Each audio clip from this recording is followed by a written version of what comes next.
Alright mga boss, so welcome back again sa inyo. Panibagong video na naman tayo. At today sa tutorial natin, maingay ba yung panggilid mo? At ayan, naiirata ka na sa tunog tuwing babiyahe ka, kung aarangkada man o pagpreno o paggaling ng hams o pag pihit mo ng throttle may mga ingay. So aalamin natin yung iba't ibang sanhi ng ingay ng panggilid. So bali ano muna tayo mga boss? Briefing muna tayo. Yung panggilid natin o yung tinatawag natin na CVT. Make sure muna na bago kayo magreklamo sa mga ingay na naririnig nyo ay na-maintain nyo ba yung panggilid nyo. So una-una, napapalinis nyo ba lagi? Nagagawa nyo ba yung maintenance ng CVT natin o ng panggilid? At nalulubricate ba o nagagrasahan yung mga kailangan lagyan ng grasa? So syempre kapag hindi mo inaalagaan yung panggilid mo, possible talaga na magkaroon ng kakaibang tunog yung CVT natin, lalong lalo na mga boss kapag taon na pabayaan o kapag hindi na may maintain o na-check. So recommended ko talaga na i-check ang CVT. Pwedeng sabay sa change oil, sa tune up, pa-check nyo na rin yung CVT nyo. Kasi ayan mga boss, yung panggilid natin ay parang makina. Yan, moving parts sila, kaya pag moving parts naggagasgasan at nababawasan yung durability o yung tibay o yung mga parts niya kasi nakakadkad. So katulad nyan, kumbaga kapalaran talaga ng isang pyesa na masira kasi yun nga, nagagasgas siya at naluluma, tumatagal. Briefing muna tayo na kailangan malinis muna yung panggilid nyo. Tapos kung luma na yung parts ng mga panggilid nyo, wag na kayo magtaka kung bakit nagkakaroon ng mga ganong kakaibang tunog. So alright mga boss, ayan, baklasin muna natin yung CVT natin. Hindi ko na ilalagay yung disassembly ng gantong disassembly. Ayan, pagbabaklas ng CVT natin kasi marami na akong video nyan. Mag-refer na lang kayo sa ibang video ko. Ayan, so nakasalty ako ngayon na crankcase. Alright, so baklasin na natin. 3, 2, 1. Alright, ayan, so okay na mga boss, nabaklas na natin. Tapos so sabihin na natin katulad nyo ako ngayon, ilagay ko yung sitwasyon sa sitwasyon nyo na namumblema kayo tapos gusto nyo mahanap yung tunog o kaya yung ingay na nanggagaling dito sa CVT natin o yung panggilid. So katulad nyo nga naman, anong gagawin ko, anong una kong i-check at paano ko malalaman kung ano yung sira dito sa dinami-dami ng mga piyesang to, diba? Nakakalito nga naman, pero huwag kayong mag-alala mga boss, tuturuan ko kayo ng isa-isa kung paano i-check ang mga parts natin at paano malaman kung ano ba talaga yung natunog dito sa CVT natin. So magsimula na tayo mga boss. Unang-una sa lahat, yung mga madadaling tignan katulad nitong belt. So pangitang-pangita na for example itong belt ko ay palpal na. Yan, palitin na. Kasi hindi na siya ganong kabanat pagdating sa torque drive at pulley assembly. Yan, kita nyo naman. Meron na siyang gap at maluwag na siya. Alright. So isa na tong palitin. Isa sa mga cause ng pag-ingay din itong belt na maaaring pwedeng tumama doon sa taas ng crankcase cover natin. Yan, gumaganon siya. Pati ito, pumapalpal kung tawagin. So pakita ko sa inyo mga boss kung ano yung itsura nun. At tignan natin yung crankcase ko kung meron ng markings ng belt natin. Alright, kunin ko lang yung crankcase natin. Itong cover. So yan, tignan natin.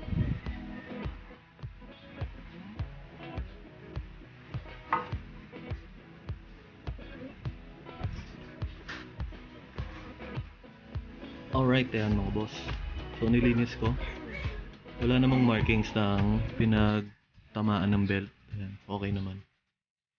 So manipis na yung belt ko kaya palitin na rin yan. Sunod mga boss, sporty ang motor nyo. 5TL lang ang ilagay nyong belt kasi kapag 5BB Akala nyo makapal maganda, hindi, mabibrate yun. So 5TL lang ang suggested ko dito sa sporty at salty natin. Nagre-range yung belt natin sa 400 to 500 hanggang 600. Yan, depende sa seller at shop. So try naman natin baklasin yung mga parts para maisa-isa natin na malaman kung ano yung angkop na ingay ng CVT nyo dito sa ipapakita ko.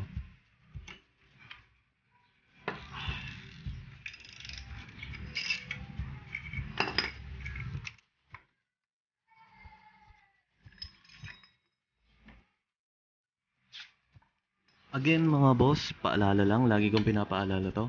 Pag magbabaklas kayo ng nut, ng pulley natin, yung pulley set, ayan, iingatan nyo lagi yung pagbaklas at pagigpit kasi itong thread na to ay connected sa loob ng makina. Kapag nasira, ayan, malaking problema. So dahan-dahan lang sa, o konting pag-iingat lang sa pagbaklas o pagkabit. So alright mga boss, so bago tayo dumating ng pulley, dito muna tayo sa loob. Yung sound na to, yung naranasan nyo na ba o yung sound na kapag sobrang ingay na parang may mga nagkikiskisan sa loob na parang mga bolitas. So maaari ito yung i-check nyo. Ayan, hilahin nyo lang to. Ayan.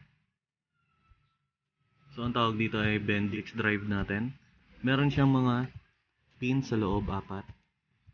Ayan o. 2, 3, 4. So meron yung springs, pin, tsaka yung itong bulitas niya. So maaari ring magkaroon ng o mag-cause ng tunog to o ingay sa CVT nyo kapag malalambot na yung mga springs. Kaya maganda, dalawang option, bumili ng repair kit o banatin yung springs nitong sa Bendix. Sunod, ayan mga boss, kung makikita nyo, teka lang, normal lang tong may alog ng up and down kasi hindi naman tugma yung o may clearance kasi yung gears ng o yung ngipin ng Bendix gear dito sa idle gear natin. Yan, natural lang maingay pa.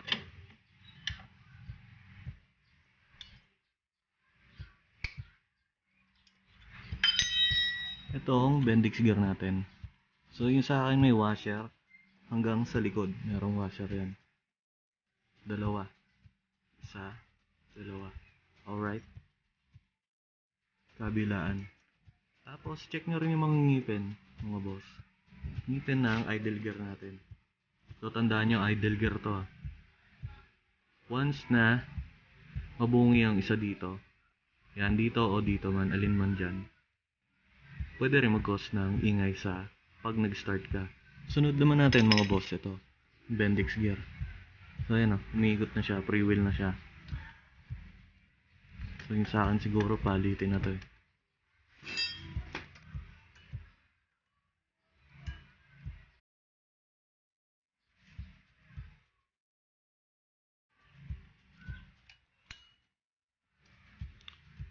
Alright. So ito yung clip lock nya.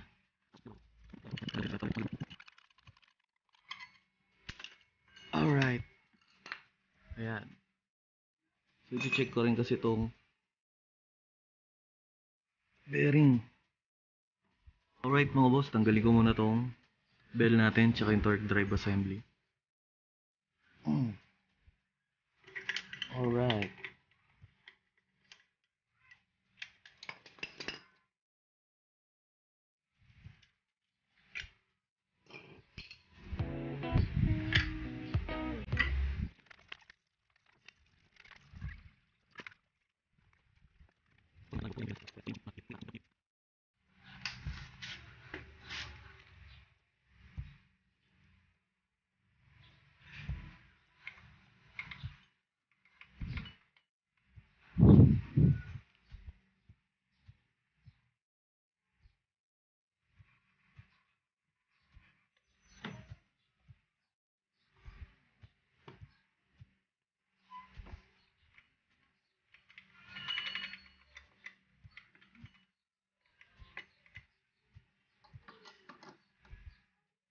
Ingat lang sa supply ng sigunyal.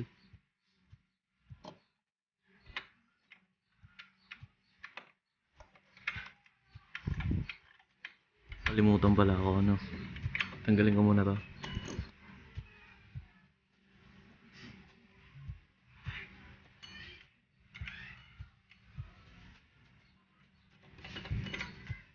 Alright.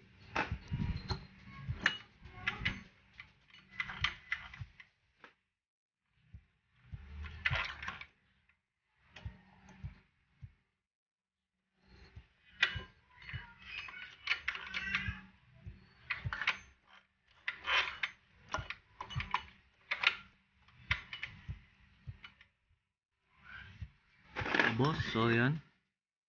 Checking lang ng mga pyesa natin. Tapos, dito naman tayo dumako sa pulley natin. Ayan. So, check nyo rin yung bola nyo. Baka durog na, kaya maingay. Pero tingnan nyo sa akin, oh. Ang ganda kumain ng bola. Bilog pa rin. So, alisin muna natin yung mga bola. Tapos, isa sa mga cause din ng pag-iingay na lalo na't nangyayari sa Muse 40 ko ngayon, kay Mio Red yan. Yung clearance nitong bushing sa pulley.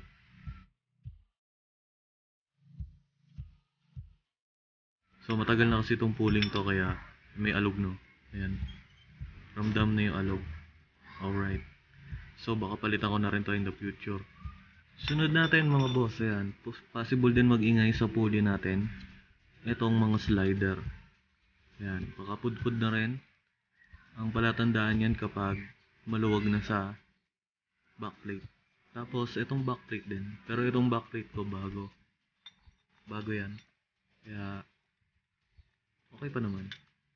Para yan sa akin. Konti pa lang yung ingay. Yan. Yung iba kasi sobrang ingay na. Maalog talaga. Tapos ito lang yung problema ko. Baka magpalit ako ng pulley. Tsaka bushing.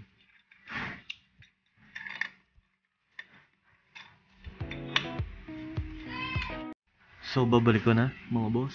Ayan. Uy, madumi.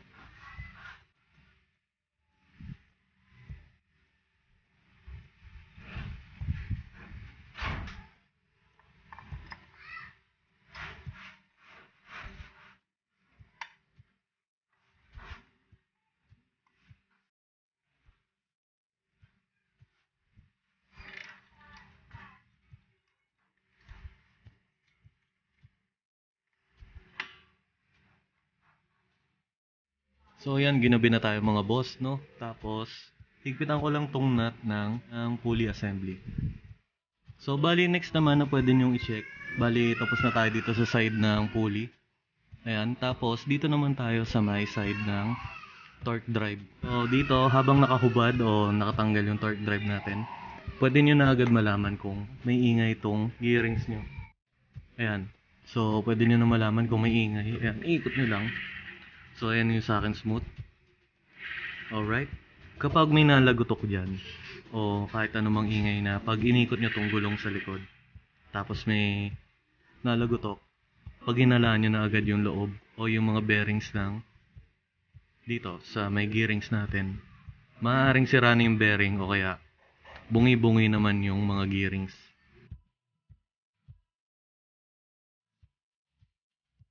So checking pa rin ang kailangan mga boss para malaman nyo. Yan. Habang unti-unti kong binubuo mga boss, isa-isay natin. So sunod naman ito. Check din yung lining. Yan. Dito nyo rin malalaman kung makapal pa yung lining. Yung sa akin, onti na lang. Ayan. So, yung sound na parang nagtutunog ang bakal pag nag-arangkada ka.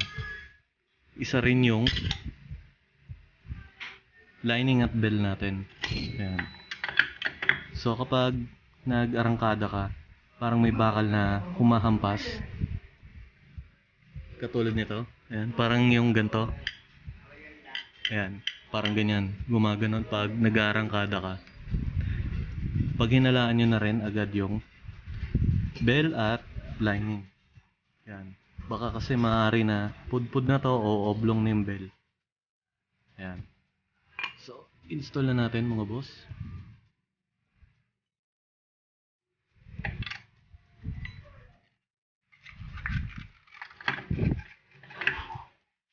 So bali sa case ko, mga nakikita kong palitin. Ayan. Yung sa pulley ko, pulley at bushing. Sunod yung slider. Itong belt. Tapos itong lining. Upod na. Alright.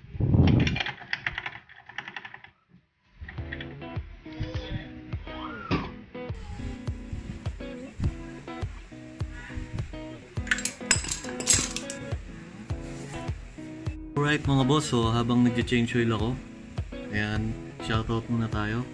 Shoutout kay Ernie Rabaca, shoutout kay Moto Palaboy, shoutout kay Joel Valera, shoutout kay King TV, shoutout kay George Suarez Jr., shoutout kay Mike Excalibur, shoutout kay Tommy Boy 04, shoutout kay Kate Thomas, shoutout kay Curbs Rosales, shoutout kay Elrack TV. So yun mga boss, sa mga hindi na shoutout, huwag na kayo magtampo at isi-shoutout ko kayo sa mga susunod na videos natin. So okay na tayo mga boss. Ayan, yung iba't ibang pwedeng panggalingan ng tunog ng CVT natin. So eto lang yung konting tip ko pagdating sa mga gantong sira. Okay lang naman na magtanong sa social media, sa mga group sa Facebook. Pero lahat ng karamihan sa mga nagagawa kong motor, ayan, may mga parehas na sira. O sabihin na natin may tunog sa CVT pero maraming pwedeng panggalingan siya na sira. Ayan. So maaaring sabihin ng iba na pwedeng belt lining mo yan pero hindi pala parehas kayo ng case ng sira ng CVT nyo. Kaya mas maigi pa rin yung check up pa rin talaga sa mismong motor nyo kung ano talaga yung pinanggagalingan ng tunog na yun. So yung sa social media kasi mga boss, yan, sa mga groups, lalo na yung mga comment ng pinagtanungan nyo, pwede nyo gawing idea lang yon. Kumbaga isa sa mga pwede nyo rin tignan, kumbaga pag may nag-comment na pulley mo yan boss, baka durog na yung bola, edi i-check mo para matignan mo rin kung may tama yung sa pulley mo o kaya yung mga bola. Ayan, so balik na natin mga boss. I hope marami kayong natutunan sa video na to. Ayan. Alright.